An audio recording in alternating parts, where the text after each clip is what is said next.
Friday, the final day of the week. These are the voyages of the program Unsportsmanlike Conduct. Its ongoing mission: to explore strange new movies, to seek out new bits and new edifications, to boldly go where no radio program has gone before. Elkent's Movie Club. It's Elkent's Movie Club. Elkent's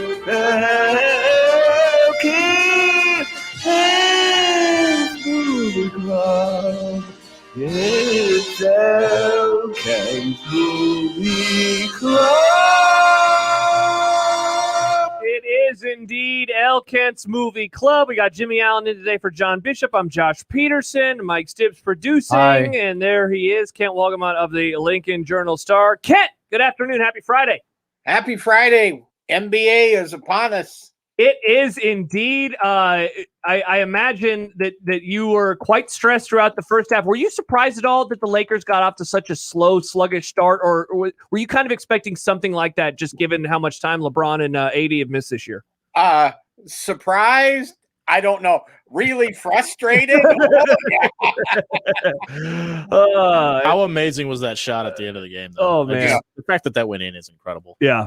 And right over Steph, who does that to people all the time. Yeah, my favorite part, we talked about this a little yesterday, Kent, was there was like the angle from behind, and you can see after it goes in, Steph turns and looks at him like, are you serious? And then LeBron did the thing where he pointed at his eyes like, I couldn't see. And Steph, it was just like, nope, I'm turning away. I'm not even going to have this conversation with you. Yeah. That game, by the way, was more viewed by more people than all but 9 college football games last fall. Wow. And by more than the Big 12 and Big Pac-12 championship games last fall. When those games live up to the big fight feel, it's incredible. And Steph just kind of had that, oh, that's what that feels like look on his face afterwards too. No, man, Jimmy, I couldn't agree with you more. Like it was nice to have a big time basketball game again. I was excited about that game. Yeah, and I'm hoping that the crowds continue to increase over the next few months as we get towards the NBA Finals and the playoffs get going officially tomorrow. But we are here now to discuss Best in Show. Kent, what time did you finish watching this movie? Was it like 3:47? Yeah, just when I signed on here. We haven't talked about it at all today, so I'm excited to talk about this movie. Yeah, it's funny, Ken. I'm pretty sure that there has never been a movie in the movie club that we have mentioned more on air the day of before we actually brought you on than Best in Show. And it's kind of just turned into one of those, remember that one scene, remember that one scene, remember that one scene. I hadn't seen this in about a decade. Jimmy had never seen it. Stibbs has seen it countless times. And I think we all had the same reaction of just what an incredibly hilarious movie. I mean, I guess, Stibbs, this was your pick. Why don't you explain it for the folks before we kind of dive in? It's a mockumentary style movie that follows about 5 or 6 different contestants in a National Kennel Club dog show. And that's about it. It's just somehow it's hilarious. How ridiculous all these different contestants. You have like the super preppy folks from Seattle with their Weimaraner and their J. Crew sweaters, and then you have like your real goofballs from a few different goofballs from small towns, some from southern small towns. Very, very great character development and just character writing in general from all different walks of life.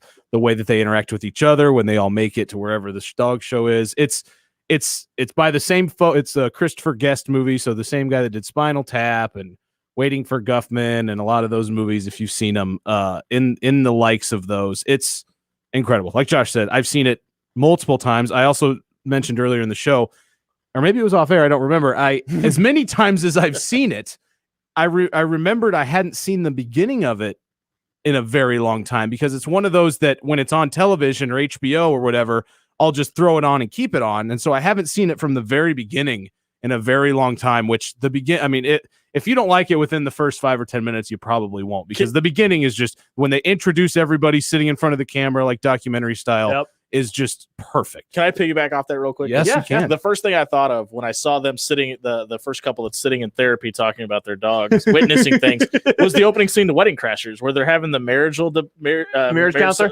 separation by the lawyers. Yeah. And it like almost mirrored that perfectly, and I thought it was great. And then they pan to the dog, and I forgot that judging the them. dog is in there the entire time. Yeah, it's 5 minutes of them saying, he hasn't been the same since he saw us having sex, and the whole time you think it's about a son or daughter, and it pans to the dog that looks so disinterested. And that was the other thing before we get way into it. Yeah. The dog's literally on the therapy couch. Yes, he is.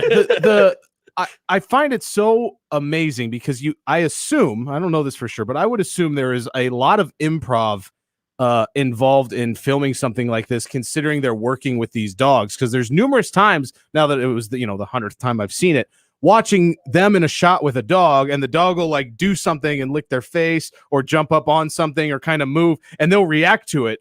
And however they react to it in character is just perfect. And I couldn't get over how perfect the casting is, which all those people would be in it anyways because of who did the movie, and how great they did just working with these dogs and making it work with their characters.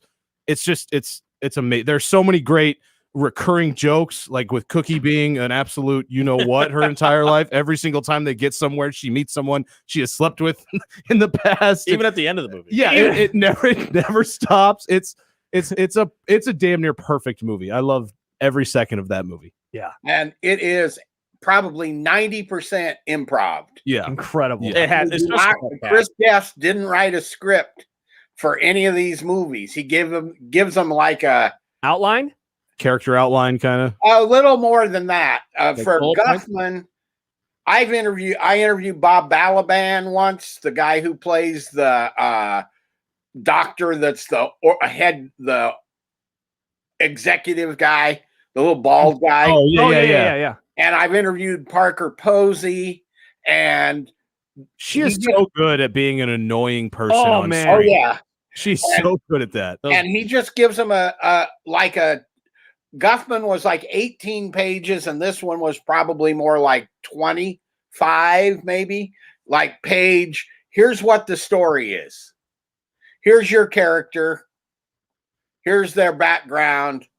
Go for it. And the rest of it is go for it.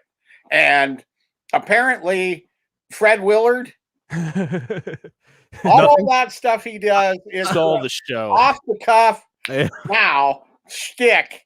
And he'd have so much that they shot it in back then they were shooting with the 10-minute film reels, right? You could only shoot 10 minutes. And he'd do his shtick and they'd have to stop, and he's like, I got more. Can you imagine how good those cuts would be from the stuff that didn't make the movie? Yeah, you got to find a DVD of those. There's apparently almost 2 hours more they could make into a full movie. I would watch a 3.5 hour movie of Best in Show. An hour and a half is incredible. Yeah. Can we ask you, how much do you think Fred Willard does bench? Nothing now. All right. I forgot about that. I said the same thing to my dad last night when he finally came, because I watched it with my parents. They had I don't think either of them had seen it, so I was excited to watch it with them. And as soon as he came on screen, I looked at him. I go, I would guarantee you that this man didn't have a single script in front of him. That everything you're hearing from this guy is just right off the cuff, which makes it that much better. Yeah, and Kent, you said something a couple of minutes ago about just how, here's this 25-page outline, if you will, treatment, and just kind of go. This is what we're trying to do, and go with it. And I think one of the things that I love about this movie is that, yes, there is a plot. Obviously, it's about this dog show, but it's just jokes. It's just, let's see how funny we can be over and over and over and over. There's very little seriousness.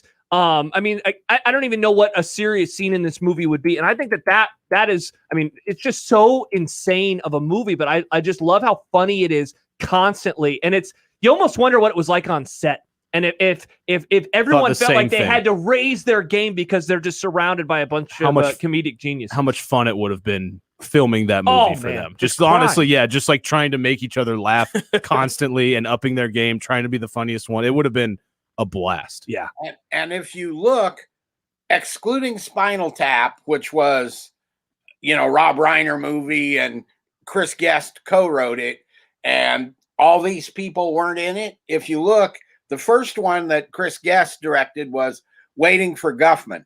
Most of these people were in that one. Mhm. Then came Best of Show, and then A Mighty Wind, which is the one that makes big fun of the folk singers. Mhm. Almost all of the same people are in that. And then the fourth one he did was about making a movie, and I can't remember the title of it.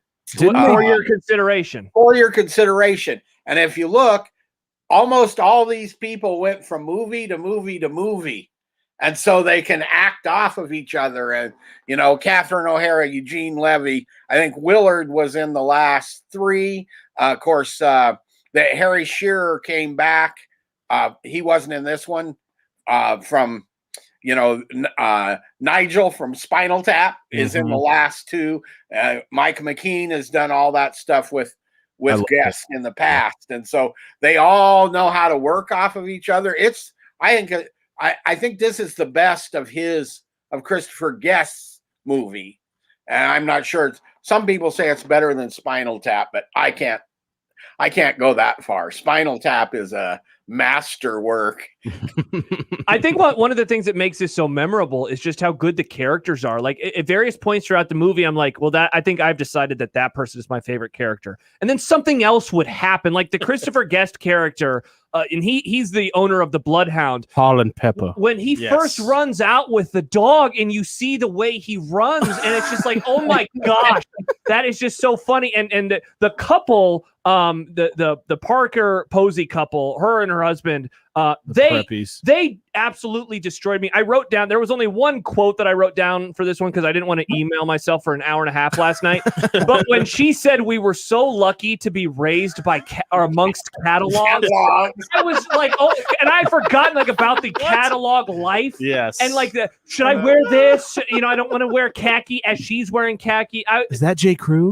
And then can I We're see big J. Crew people. Or explaining how they saw each other, how they met at a Starbucks, and he was but clearly stalking not her. the same Starbucks. Starbucks across the street. Across the street. Yeah. And then I mean, like you said, Stibbs, the Catherine O'Hara character, and just how every time she meets a new person is Cookie. She had Cookie sex with that person, and the fact that it's Kevin McAllister's mom is the best part too. Kevin's mom. And I think what made all those so good too, knowing that it's improv, is that sometimes she would recognize them right away because she decided as her character, I'm going to recognize them right away. But I loved the other ones where she was like, "What? No? Are you sure?" And eventually, they like, make certain sounds. And sometimes she would like seem like still interested, and other times she'd be like, "Get out of here, get out of here!" And every time Eugene Levy's reaction was just incredible. Oh, it was good. The melons. The one. Thank you, Jerry. Yes, thank you, Jerry. I loved his. I noticed, and I mean, I had noticed it before, but I remembered just how hilarious his hat was with just his dog's face on it. Yes. And so, like when they were getting into their van at the beginning to start their trip, I first saw it.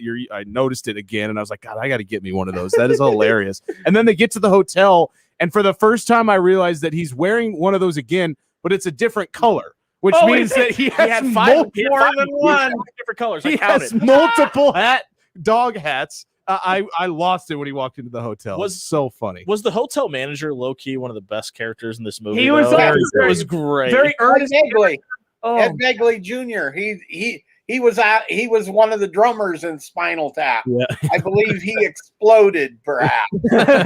Nice. Oh, yeah. man. I mean, I don't know what to say about it other it's than just so funny. Go watch it. Yeah. We could sit here for 15 minutes and just quote it and laugh, and I will if you'd like. Like it's an incredible movie. Was it Chris? I don't know if it was his brother or who it was, but the Christopher Guest character. He's like, "Are you going to do some fishing when you get there?" It's like, no, that's all he talked about too. Yeah, I'm going to a dog was show. Was that Will Sasso? Was it? Yes. Yeah. Oh, and when she goes nuts when they can't find the toy for the and she got the the less like she plays that like it's the greatest dramatic scene in movie history. She threatens to deport the freaking maid because she can't find a bee. Her best line in the whole movie might be, "This is a fish." Yeah, when they cut to the hotel room and suddenly you see her like in the very corner of the hotel room, like throwing the bed. For a minute, I forgot why she was there too, because like it was so quick where it was like, oh, we're missing this toy, and then all of a sudden she's just in full panic mode trying to fire a maid. Yeah. I'm with you, Stibbs. I don't even know what more to say other than this movie is just hysterical. Like you said, I want to try to like pick a favorite character, and it is impossible. We had mentioned earlier, I loved what's her name? Jennifer Coolidge. Stifler's mom. She's incredible in everything that she's in, and she oftentimes plays kind of the same type of person. She's the perfect gold digger, but she just fits so good at it. But the opening scene when you meet her and her husband, Blue from Old School, might be my favorite part of the whole movie. Patrick Crenshaw. She's explaining about like how they both like soup and how they like snow peas. And we could be together because we don't say anything. We could talk or not talk for hours and still find something to not talk about. Like that. The fact that wasn't a written piece of dialogue is incredible, because that's one of the greatest pieces of dialogue or written pieces in a movie. I think comedic pieces in a movie I've ever heard. It's so perfect. I love that scene. Chad says, say what movie you're talking about for those who just joined. Come Best in Show. Chad, we said it a bunch. Don't be is critical. This the same of it. Chad that yells at us every week? It might be. Chad, this is Best in Show. It's on HBO Max. I like Prime, it's also on Amazon Prime. Oh, it's on Amazon Prime? Okay, you can cool. get there as well. Whereas I watched it. It is incredible. Matt does say, he says, if you guys like Best in Show, you should check out A Mighty Wind. I've seen it once. Hilarious. Yes. And that's the next movie that Chris Guest did. Okay. It's about a folk group. Okay. I've also never seen Spinal Tap, so it's pretty funny. Where is this Spinal Tap? Is that streaming anywhere? Because now I haven't seen that in a long time. Now I want to. He also did one. It's on HBO Max. Awesome. Nice. He also did one for Netflix not long ago that I did watch that I was actually like pretty disappointed in, considering Mascots? what it was. That's it. Oh, I remember that. Yes. Yeah, we talked about that with Kent. Jeez, that's 5 years ago already. Very excited about that movie, and it was just kind of meh. Did you see that or like it, Kent? Do you remember it? Mascots? Yeah, it was. Yeah. And part of it is, let's be frank about it, these guys are getting old. I mean, Christopher Guest has got to be close to 75 now. Wow. Dang. I mean, Spinal Tap was 1980. Jeez. 41 years old. Yeah. Asian Joe says, where does Best in Show rank amongst best mockumentaries? If you just want to laugh the entire time, it's got to be. It's hard to beat. I'm trying to think of. This is Spinal Tap, obviously. I know that is, and I know what you said, Kent, but I personally might like this one better. I love Spinal Tap, but it's hard for me to put anything above Best in Show. As somebody who has lived in the music world for a very long I can see time, why you would think that. For sure. Spinal Tap is. The best thing I can say about Spinal Tap is, it was before I was actually writing about movies, obviously, but I wanted to see it, and it didn't open in Lincoln on opening weekend because movies open different that way that time, but opened at a theater that used to be in Millard, of all places. So I drove up to Millard to see it, and we went in there, and there were 15 people there, and most of them were like metalheads, right? And they thought it was real. They didn't think that it was a joke. Oh, no. It was such a good satire. So I'm in there just roaring, laughing, and they're not no sound. I'm trying to think, is there a bad mockumentary? Like I'm trying to think if I've seen a mockumentary that's not very good. I mean, you could probably find them somewhere. I'm sure there is. I mean, I would say if we're talking comedies, like Borat is probably up there for a lot of people. What We Do in the Shadows is not extremely well known, but is incredible. It's a TV show now too, right? It is a TV show now, also very which funny. is also very good. You should watch it. It might be. I mean, it's the up. new Borat's really good too. That is. I really enjoyed that. Yeah. This has Bernie in the list, which is very not. Yeah. They have parts of mockumentary in it, but it's too dramatized, I would say, to have it be. Yeah. Bill says you guys are making a strong argument for me to sign up for HBO Max. Yeah, we apparently it's on Amazon Prime too, so check that for $3.25. We're not. So you had to pay for it. Yeah. Oh, okay. But I mean, if you already have it, yeah. We are not paid by HBO Max, but we have started picking basically all of our movies from HBO Max, and it has become their like library is really good. It's incredible. It's become like my favorite streaming service. So yes, Bill, if you have a couple extra bucks to spend a month, I would absolutely recommend. Drop Dead Gorgeous is another one that I am absolutely obsessed with, that I have wanted to pick for this for so long, but has not been on a streaming service. I don't know if you've ever seen that, Kent, or remember it. It is an incredible mockumentary that is very much like these that you should find out. What's it about? It's about a very, very, very small beauty pageant Yep. in Minnesota. I've seen it. Yes, it's incredible. It's incredible. All right. Well, that is Best in Show.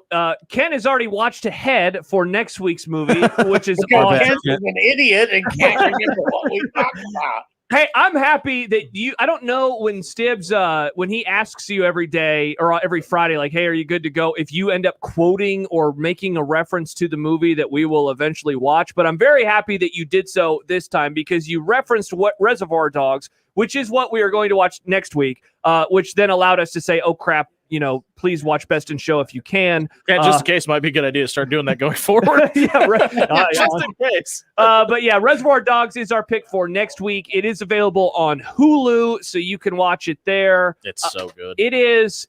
I forget. This is the first movie, right? The first Tarantino directed movie of his entire library. Yes, and it's also available on the DVD that's in the box right over there, too. It's available on DVD. Yeah. Ask Ken, he'll let you borrow it. There you go. So we will talk about Reservoir Dogs next week. I watched that right before Once Upon a Time in Hollywood came out, so I'm looking forward to watching that one again. Kent, great conversation. Who do you have in the NBA Finals? Who do you have winning the NBA Finals? Oh, I think I still like Utah and Brooklyn, and Utah and Brooklyn, I think, might unfortunately be the winning team. Yeah, they are now, by the way, the most hated team in the NBA. For Brooklyn, you? No, by polling. Oh, are the athletic? Yeah, they have passed the Lakers to be the most hated team in the NBA. Wow. I mean, I get it. It's a mercenary team, and all of the players left their previous situations in with varying levels of frustration. I get anytime somebody wants to hate Kyrie Irving, I totally understand it. James Harden and what he did in Houston last year, you could make an argument for being indefensible, and then Kevin Durant never really being happy in Golden State and wanting to get out of there for Brooklyn. I can see that. I guess I'm still a little surprised that anybody passed the Lakers, but I guess I can see it. Well, I think it's also because all the Boston fans now hate Kyrie. Brooklyn. Yeah, because of Kyrie. I think that's what actually put it over the top. Otherwise, it would be the Lakers. Bring it on. I'm Raider fan. I'm Laker fan. If there's a team to hate, that's my team. Indeed. Kent Wolgamott and the Movie Club. That was Best in Show. I don't know if we have ever just sat here quoting the movie for 20 minutes, but I really had a blast talking about it. Reservoir Dogs next week, available on Hulu, or if you own the DVD like Kent, you can watch it just like that. Kent, enjoy the games this weekend, and we will talk to you next Friday. Thanks, Kent. Talk to you next week. Later. That is Kent Wolgamott in the Movie Club. Man, that was those are the best ones, because I think about like Anchorman, where you could just like I'm stuck in a glass case of emotion, just 11 people laugh around you, because it's if you can make a moment in a movie happen, because we've already talked about it with Stifler's mom. That was a moment in a movie where it relates to people, and you have a cast member that could just captivate the audience like that. People, like, I literally had to pause the movie in appreciation for Blue from Old School being in this movie. And you just combine that many people into one group, and you don't need a script. I mean, with like Ken said, with people that are this good at their job. When you have people that are that funny, that are able we didn't to even mention Eugene Levy's fake teeth, which might have been the highlight of the entire movie. Isn't that incredible? That because that's the first thing that I think I noticed was his teeth. My sister said something about it. Like, he's ridiculous looking enough. What does he need the teeth for? But it's perfect. He keeps licking them, and like my girlfriend's like, I can't. He had the lisp every time he's on. Yeah, she's like, I have to turn away. It's making me uncomfortable. Did we mention that he had 2 left feet in the movie? I don't even think we've mentioned that. Oh, we didn't. Incredible. Also, so stupid, so funny. Yeah. When he mentions going around in circles or whatever it was, and with a lot of therapy. I mean, just how earnest he is about. Yeah. Well, with a lot of therapy, many years, I learned how to walk straight. And the weird part of the song. We didn't even talk about what made Fred Willard so great. The fact that he just sits there and like makes sports comparisons to the dogs. He's a commentator that somehow accidentally ended up at this job and knows nothing about dogs. And the questions that he's asking about paying the judges under the table. I think you asked off air. He asked if dogs from different regions of the world bark in different languages. just it was. He steals the movie is great up until the show, and then he just steals it. Yeah, I wonder if that was agree. like even if that was like tactical by Christopher Guest. Be like, we're gonna hold this guy until the last 20 minutes, and while we have everyone rolling, we're just gonna send him over the edge by throwing this dude into the mix because he does. He just every time he's on the screen, he's gonna say something just incredible. No, it was so good. Yeah, it really was. So that's Best in Show. You can watch it if you have an HBO Max subscription, or like Jimmy said, it is available on Amazon. I assume it's available on some of the other places where you're able to rent or buy movies as well. All right, we have a whole lot more to get to. Before that, real quick, just a few tweets. Neil says, Drop Dead Gorgeous is incredible, and it's on HBO Max. Watched it last night. Yeah. Watch that too, folks. It's so funny. Amazing Daniel says, you have to put What We Do in the Shadows in the top 5 mockumentaries, and then he adds #stream delay. Have you seen What We Do in the Shadows, Jimmy? I have not, but I know that there's a lot of inside jokes in other Taika Waititi movies about that movie. That movie is ridiculous. I also recommend that one. And then Phil just sent a gif of Blue from Old School blinking his eyes. That's my boy in this movie. Man, that was a whole lot. Does he? I don't think he has. I don't think he has a line. He doesn't talk at all the whole time. Say right? anything. Yeah. I didn't think so. And he was in there like 2 or 3 times. That first scene though, we both like soup. And we could not talk to each other for hours. For hours. Oh, okay. That is Best in Show. Please do check it out and just tweet us random quotes like for the rest of time, and we will have a good time with those. All right, we have a whole lot more to get to. Jimmy asked a question a little bit ago that we are saving for the blow through for the happy hour, which is coming up in about 25 minutes, which is also when One Beer Friday begins. So we will have that conversation. Patrick Mahomes has an idea that Mike Stibbs is going to like. Mike Stibbs, I think he's a big Patrick Mahomes guy now. Let's ketchup on steak. Stibbs and Patrick. And ketchup on steak. And I guess whatever else we stumble into on this very, very humid and muggy Friday. He's Jimmy Allen. In today for John Bishop, I'm Josh Peterson. The fan of Patrick Mahomes is Mike Stibbs. It's Unsportsmanlike Conduct on 1620 The Zone. But before we go to break, I want to tell you about my friends at Miracle Hill Golf and Tennis. We've been talking about it for a while now, getting back to, I know it's that word that a lot of us don't like saying anymore, but normal, the new normal or the old normal, whatever normal it is. And as you get back to whatever your normal is, I imagine that could be returning to the office. And if you're looking for a fun way to get everyone back at the office, but also maybe get out of the office again, well, give my friends at Miracle Hill Golf and Tennis a call at 402-498-0220. They do such a great job at putting on large events. They have their Memorial Day scramble coming up. They'll be doing one on the 4th of July. We have our Unsportsmanlike Conduct Golf Flash coming up. Stay tuned for more details on that. But whether it is big or even the smaller group outings, the size of your office, they can take care of you, and they will give you a great price in the process. Give them a call at 402-498-0220. Find out what they have available for the rest of the spring and into the summer. And hey, you got weddings coming up, bachelorette parties, whatever it is. You just want to hang out with the friends. You're looking for a trip. Maybe some people are coming back home. It's always fun to play the game of golf. They're located just north of Dodge on 120th Street, Miracle Hill Golf and Tennis.